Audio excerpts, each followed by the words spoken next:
team that investigated who were the genuine employees, who were not. Now we had the talk of all the time, ghost workers. A list has come. We realize it is a hot matter before the public out there. Then we retract the action, and then the instructions I had was, can we now write show cause letters to those 740? Those were the last instructions I had about the ghost workers. Before that took place, everything went quiet. The ghost worker story was left hanging. So I've told you, excess drivers left hanging. Ghost workers, the story is left hanging. Nobody's talking about it. We are still paying all the people. The question is, does Kisii County government have ghost workers or not? And if they existed, who takes responsibility for the 1.5 years they are in the payroll without us taking action? If they existed, we needed to drop them. If they didn't, we come out clear, tell the public that we have done scrutiny and we do not get anyone labeled as a ghost worker. It is our responsibility as leaders to make the public clear about any statement we commit ourselves to. 3, we picked an issue with pending bills, and we said all of the pending bills of 1.2, 1.3 billion was hot air.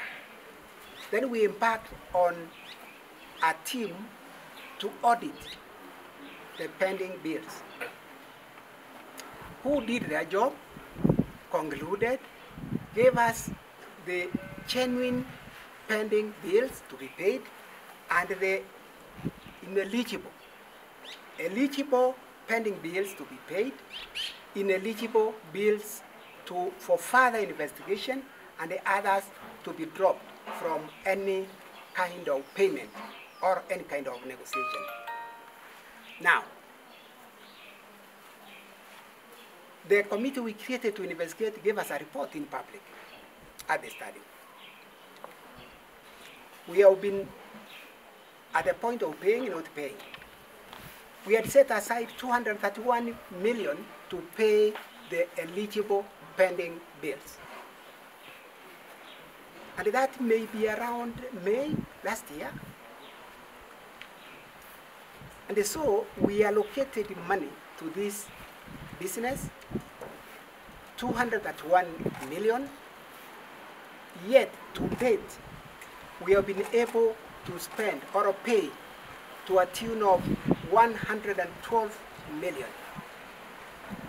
We have a balance of 119 million to pay, yet we have no reason why we have not paid the same to the contractors who deserve their pay. What do we call that kind of management? We have paid some, we have not paid some. Those who have not been paid are still suffering out there, some with bank loans, but we are holding the money to a tune of 119 million. Nothing is being said, but in our budget we did, and the payment business was to be instructed by the government. Nobody has taken responsibility to explain the non-payment of money approved and budgeted for that was to be paid to the contractors who had pending bills. A story came up about the ineligible pending bills, where I remember my governor instructing that we shall have a desk, and you may have been there, out there at the study. A desk to pick what the issues are with ineligible pending bills. And we directed the public to do the same. Now, from the time it was done, it must be 5 or 6 months without us telling the public what became of the ineligible pending bills, where the complaints had been captured by the contractors, from the contractors, yet we are in a responsibility. We are responsible to tell the public what became of the people who came still petitioning the county government that their bills were still viable for payment. That's a third matter. Another matter that has been left in abeyance. Who will come to sort out this kind of situation? A third matter. Now, the handling of personnel in the county has been arbitrary. Very, very arbitrary. We are simply transferring staff. In my view, as a bureaucrat in government, I've been there.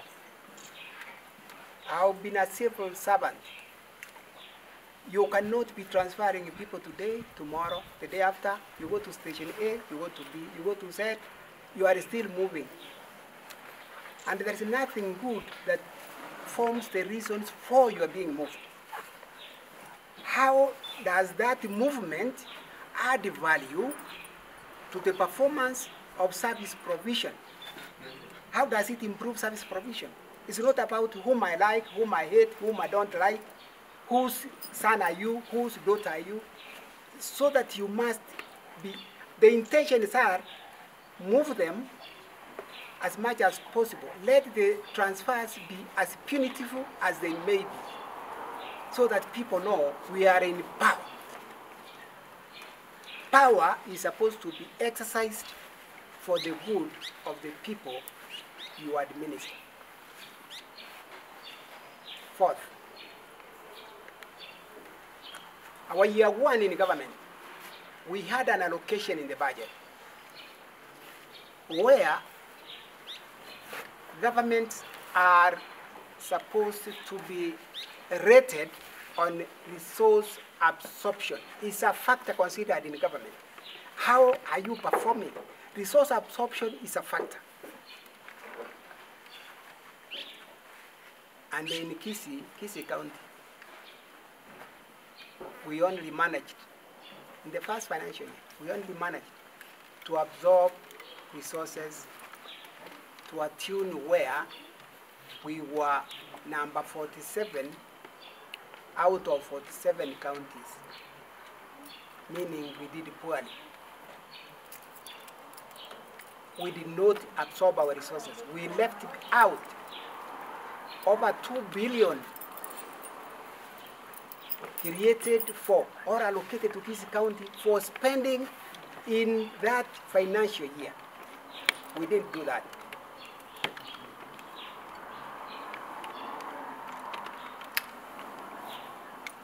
And we still claim we are doing. The current scenario is take Monda's name to public participation so that we drag his name through mud.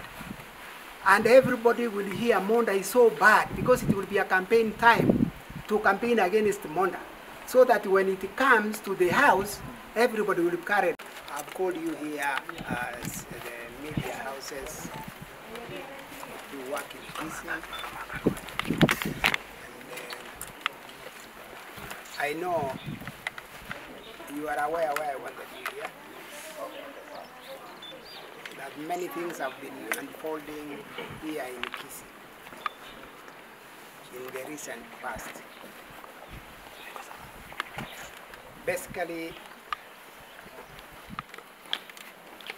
we are in a time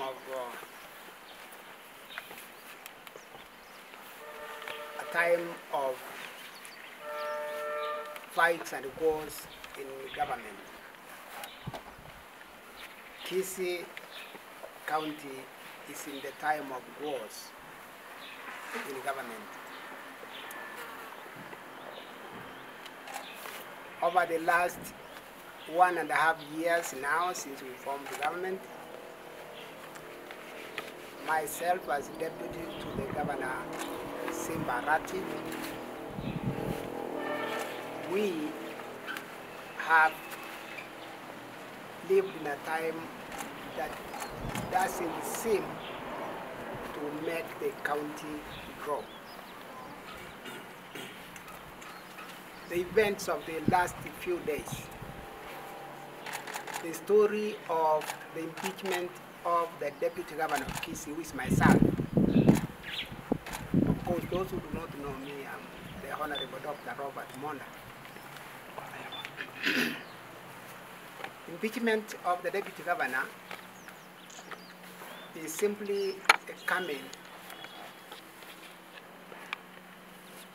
to hide the really happenings of this county. It is appearing like the time the honorable members of parliament from the Kisii region or county, some came to visit me here on a Saturday afternoon. That was perceived to be a thing that a deputy governor should not do. And it was received by my governor in a very negative light. So I should not have visitors, I should not have friends because I'm a deputy governor.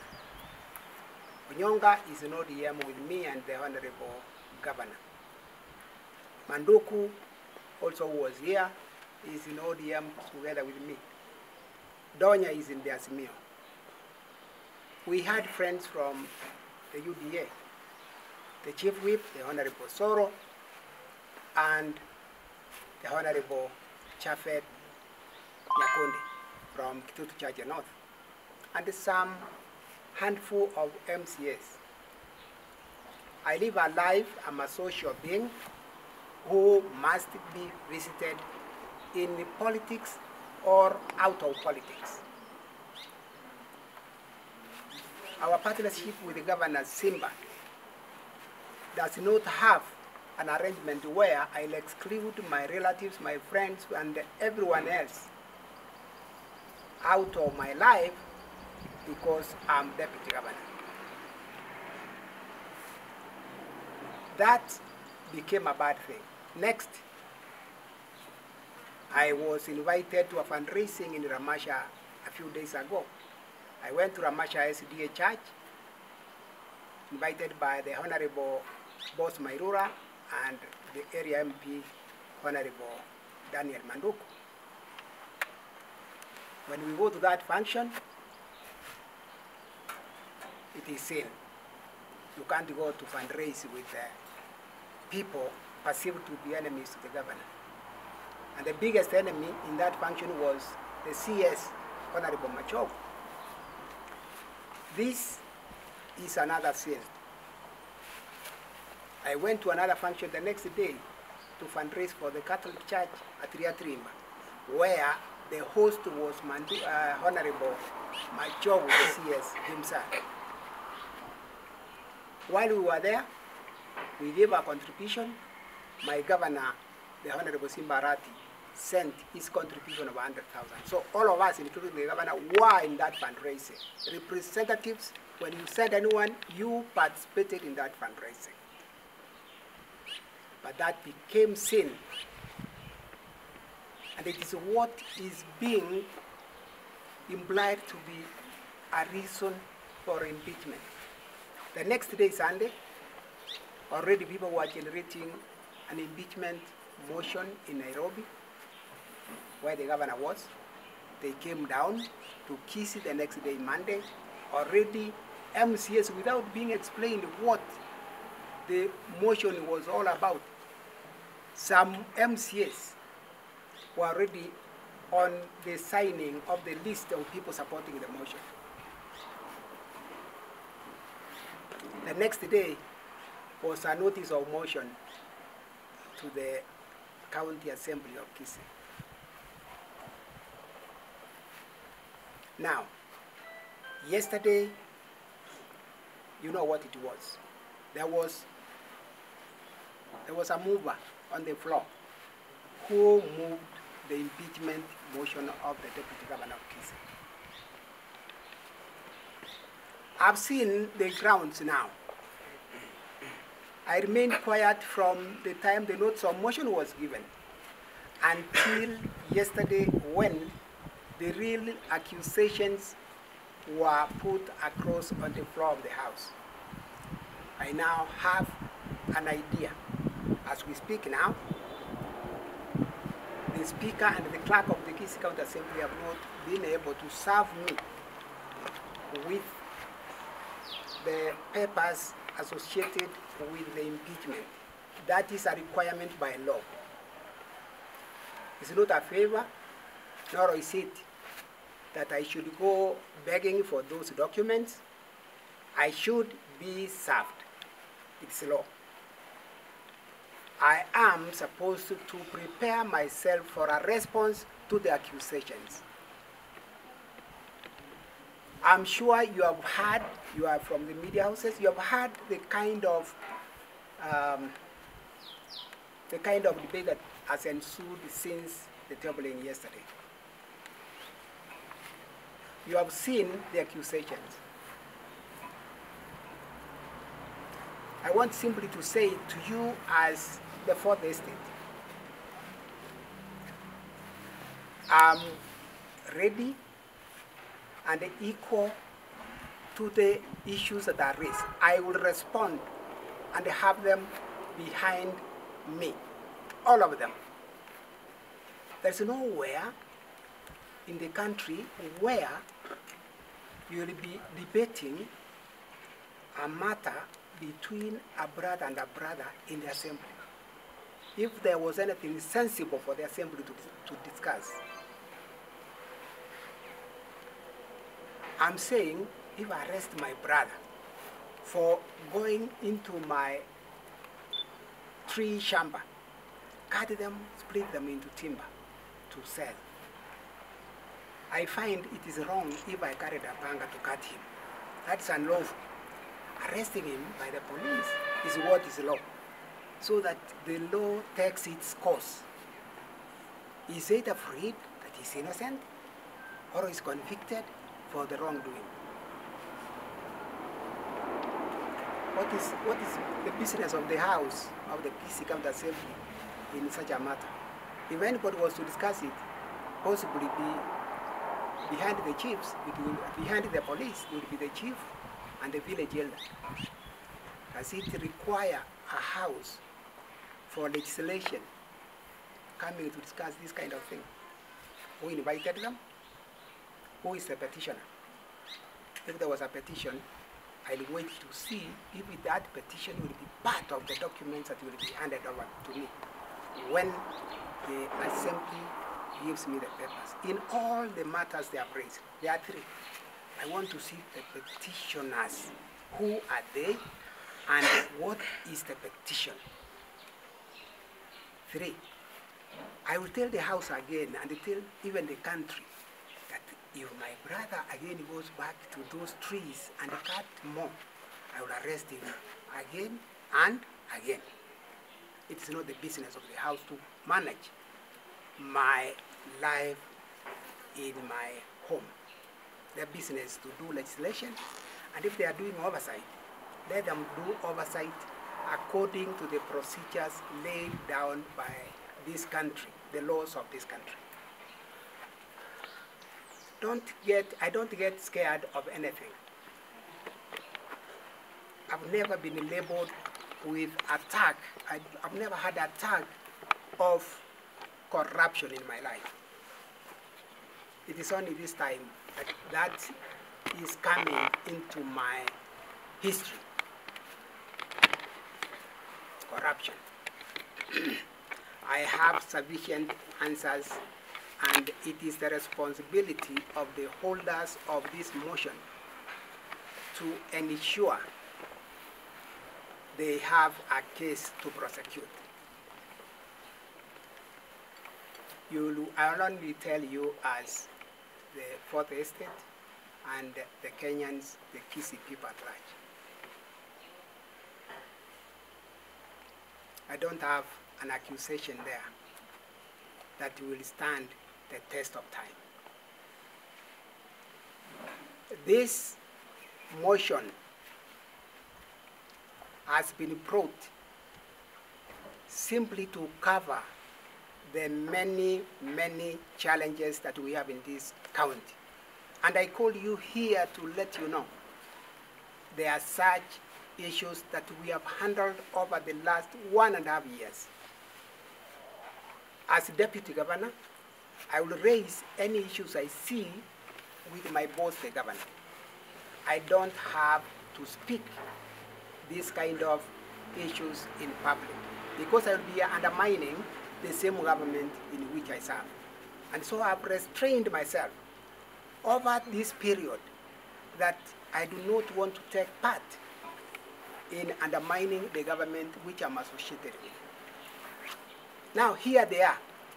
You have been here as media houses. We have had issues of excessive drivers than we need. First issue. And we ran with that in our first days in the government. Does anyone know how that story ended about the excessive drivers? Was the pledge to assign the excessive drivers into other new dockets? We left that story hanging. It was a story talked over, but left hanging. Nobody else was assigned to prosecute the same to its logical conclusion, to have value for the money that we pay the drivers whom are considered to be excess in the Kisii County government. We came to the issue of ghost workers. It was a talk of long time, including recent days, where my governor, and I want to believe it is in good faith, that he persistently talked about the ghost workers in Kisii County government. Initially, governor came up with 1,300 or about there. Finally, there was creation of some kind of investigation. An institution was hired to come and conduct head count for the public servants, so that we are able to discover who are the ghost workers, and if they exist, where are they? And if so, we save the county from wasteful spending of resources that we pay ghost workers, and therefore put the resources into good use.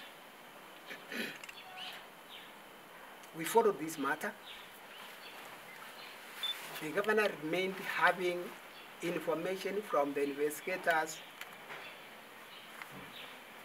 until a time when finally there was a list of 740 people whom the governor had earmarked for removal from the payroll. If you removed a person, any employee from the payroll, what does that mean? That person has been sacked. Removal from the payroll means sacking. And so that list came. It was given to the county secretary with instructions to have the director of human resource in the county drop those 740. I attempted to talk to the governor. This is not enough investigation to remove employees from the payroll before we call them to give their report on where they have been if they have not been on duty.